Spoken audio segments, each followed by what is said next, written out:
ሲልሽ ጊዜ አንድ ቅናት፣ ሁለተኛ ነገር ደግሞ ሰደበችኝ። ባሏ ቤት ሲመጣ በቁንጅናው የኔን ባል ሰደበችብኝ ምናምን አላሉ። ወይ ጉድ!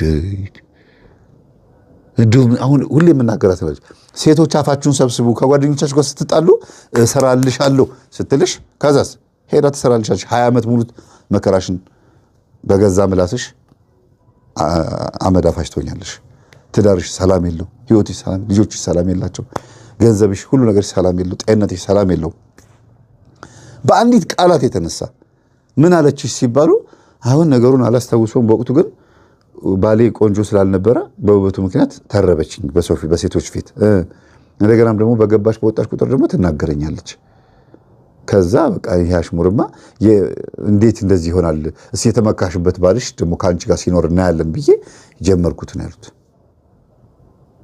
በስመ አብ። ስለዚህ እናትህ ጥፋተኛ ናቸው ብሎ ፖሊሱ ሲለው ጊዜ እሱም አዎ እናቴ በእርግጥ እንደዛ ማለት አልነበረባትም፣ መምህር የምታስተምረው ነገር መጣ እኮ ወደ እኔ ዞሮ አለ። ግን ሴትዮዋ ምን አሉ?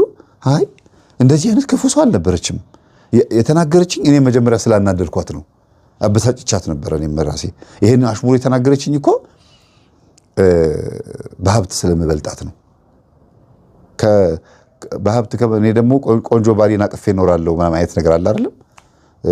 መልካም የሆነው ባሌን አቅፌ እኖራለሁ፣ ሀብቴ የባሌ ውበት ነው ምናምን ብዬ ስላት ብላ ስትለኝ እሷ እኔ ደግሞ አጥበሽ አጠጪው የባልሽ ውበት ብር አይሆንሽ ምናምን ብዬ አልኳትና አንድ ስንባባል ነው እንደዚህ ተባባል ነው ብሎ ተናገሩና ብቻ የመንደር ውስጥ ስድብ አለ አይደለም? እሱ ነው ለመተት የዳረጋቸው።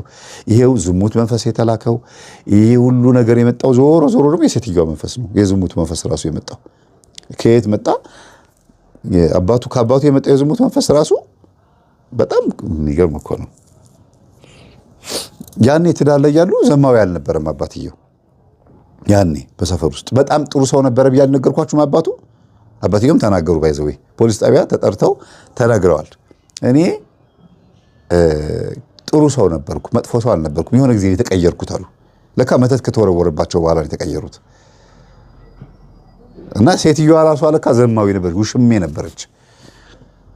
የሆነ ሰው ውሽሜ ነበረች።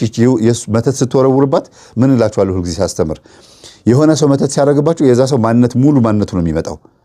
አጫሽ፣ ቃሚ፣ ዘልዛላ ምናምን ከሆነ ዘማዊ ምናምን ከሆነ ከነ ማንነቱ ነው መንፈሱ ይዞት መጥቶ እናንተ ላይ የሚያጋባው ያልኳችሁ ለዛ ነውና 12 ዓመት ሙሉ የዚህ ልጅ እናት ስትኖር በመሃል ውሽማም ነበረች። የሆነ ሰው በዝሙትም ትሄድ ነበር ያልኳችሁ የሌለባትን ባህሪ ነው ከዚህ ሴትዮ በመንፈስ መጥቶ